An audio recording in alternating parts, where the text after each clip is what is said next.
नमस्कार दोस्तों, मैं विशु सर स्वागत करता हूं आपके अपने YouTube channel ABC classes bye Vishu sir. नमस्कार दोस्तों, कैसे हैं आप सब। आशा करता हूँ आप सब बहुत अच्छे होंगे और अपने पढ़ाई को अच्छे से कर रहे होंगे। आज हम common eligibility test BEd examination 2020 का हम लेके आए हैं वैसे क्वेश्चंस जो एग्ज़ाम में पूछे गए थे, और ये होंगे हमारे टीचिंग लर्निंग इन्वायरमेंट इन स्कूल्स के। तो ऐसे क्वेश्चंस जो कि बीएड में पूछे गए 22 सितंबर के एग्ज़ाम में, तो उनमें से एक सेक्शन था सेक्शन 5। सेक्शन 5 कह रहा था टीचिंग लर्निंग इन्वायरमेंट इन स्कूल्स। इससे 25 क्वेश्चंस पूछे गए थे। तो आइए हम देखते हैं कि 25 क्वेश्चंस जो पूछे गए थे वो कौन कौन से 25 क्वेश्चंस पूछे गए थे और उसका आंसर क्या है।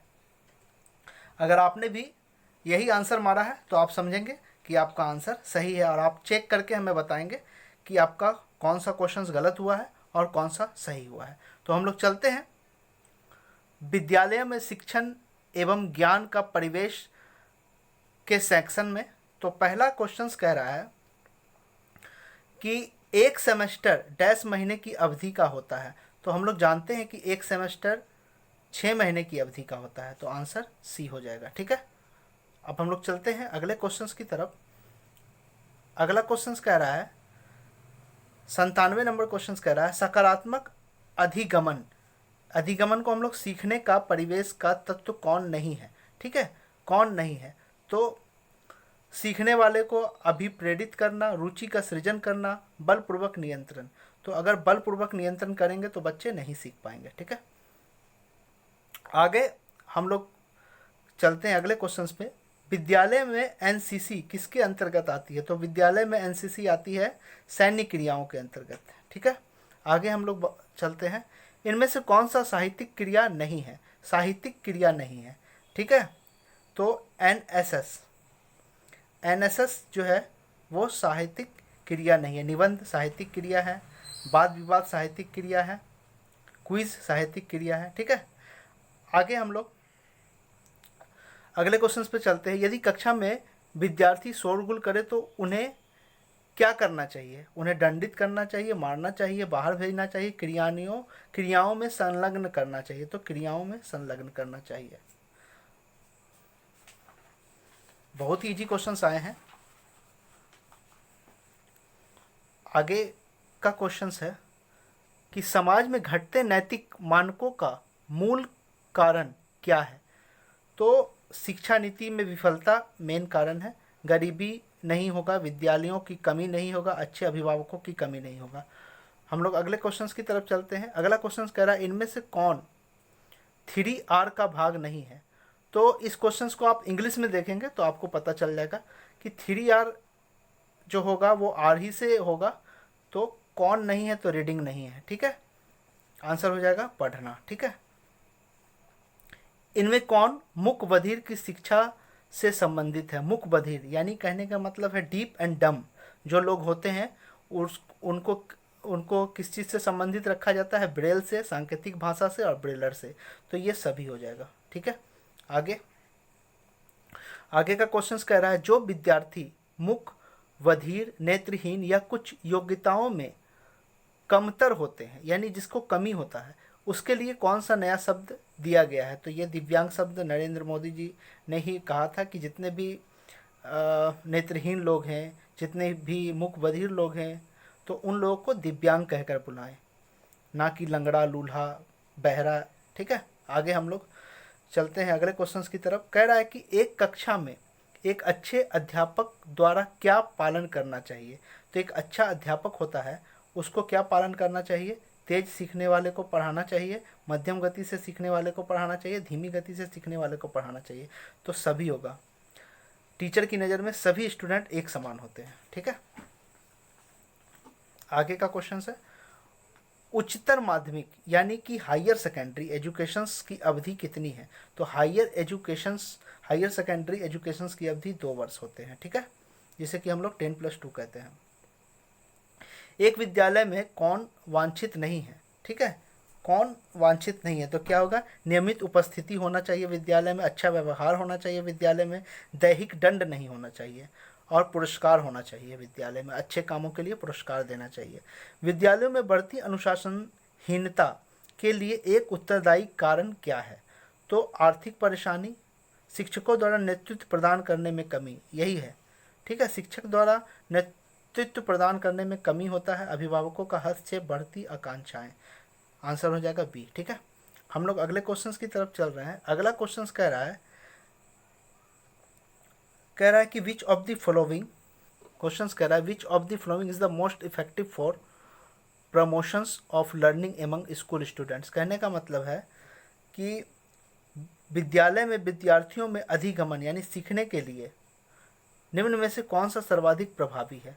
तो क्या है? व्याख्यान, श्रुतुलेख यानी कि लिटरेचर, डिक्टेशंस, गाइडेड एक्टिविटीज़। तो ये गाइडेड एक्टिविटी, निर्देशित क्रियाएं जो अगर आप कर रहे हैं तो वो सीखने में ज़्यादा प्रभावशाली होता है।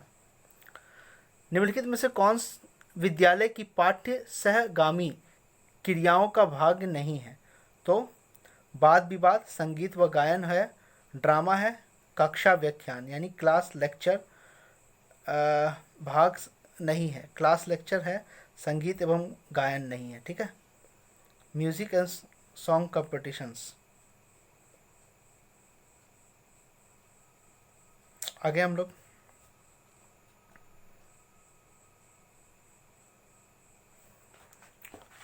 देखते हैं। ठीक है, आगे का क्वेश्चंस कह रहा है कि एक विद्यालय हेतु सबसे बड़ी समस्या कौन सी है? सबसे बड़ी समस्या कौन सी है? तो वित्त की कमी, वित्त की कमी कोई समस्या नहीं है।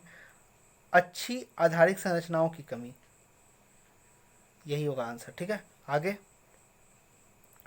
अधिगमन यानी सीखने हेतु विद्यार्थी का सबसे बड़ा गुण क्या होता है? सीखने की जिज्ञासा। बच्चों में अगर जिज्ञासा है तो वो बच्चा बहुत कुछ सीख सकता है। कौन सा एक अच्छे विद्यालय का गुण नहीं है? ठीक है, सभी विषयों का शिक्षण, यह है। वाद विवाद एवं निबंध लेखन का आयोजन ये होना चाहिए। खेलों का आयोजन नहीं करना, खेलों का आयोजन नहीं करना ये विद्यालय का गुण नहीं है, खेलों का आयोजन करना चाहिए। ठीक है, आगे का क्वेश्चंस कह रहा है निम्नलिखित में से कौन विद्यालय की भौतिक संरचना के उदाहरण नहीं है? भौतिक संरचनाओं के आधार, खेल का मैदान भौतिक संरचना है, लाइब्रेरी भौतिक संरचना है, प्रयोगशाला है, लैब जिसको कहते हैं वो भौतिक संरचना है लेकिन भवन नहीं है। ठीक है, आगे भवन कोई भी हो सकता है, यहाँ विद्यालय की भौतिक संरचना के बारे में बोला है इसीलिए भवन हुआ। जिस शिक्षण संस्थान में अध्ययन हेतु उम्र का कोई बंधन नहीं होता उसे क्या कहते हैं? उसे कहते हैं खुली शिक्षा संस्थान। ठीक है,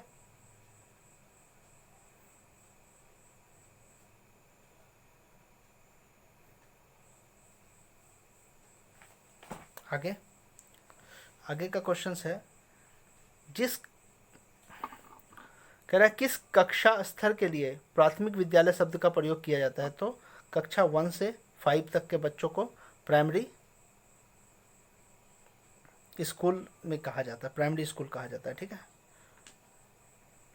विद्यार्थियों को कोई सम प्रत्यय पढ़ाने का सबसे अच्छा तरीका डैश की तरफ बढ़ना है। क्या? अज्ञात से ज्ञात की ओर, यानी अज्ञान से ज्ञान की ओर कह सकते हैं हम। ठीक है,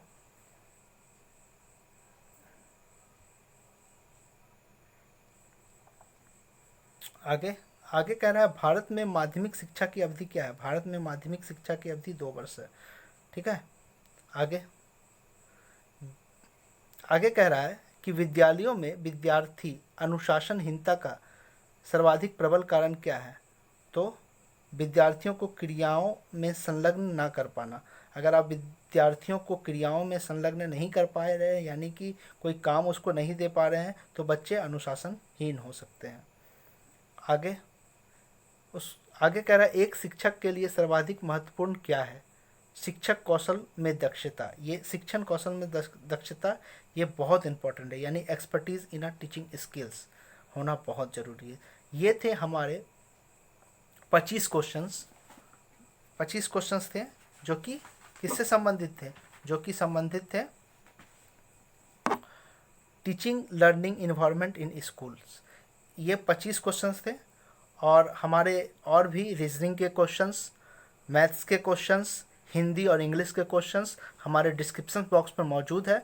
आप वहां जाकर अपने आंसर का मिलान कर सकते हैं। और हाँ, अभी तक आपने हमारे चैनल को सब्सक्राइब नहीं किया है तो आप हमारे चैनल को सब्सक्राइब कर लें, ताकि ऐसे यूज़फुल वीडियो हम जो लेकर आ रहे हैं वो सबसे पहले आप तक पहुंच सके।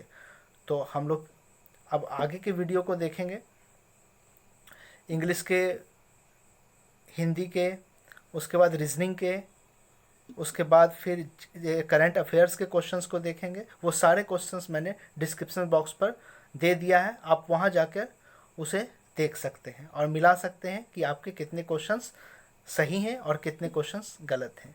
तब तक के लिए जय हिंद, जय भारत।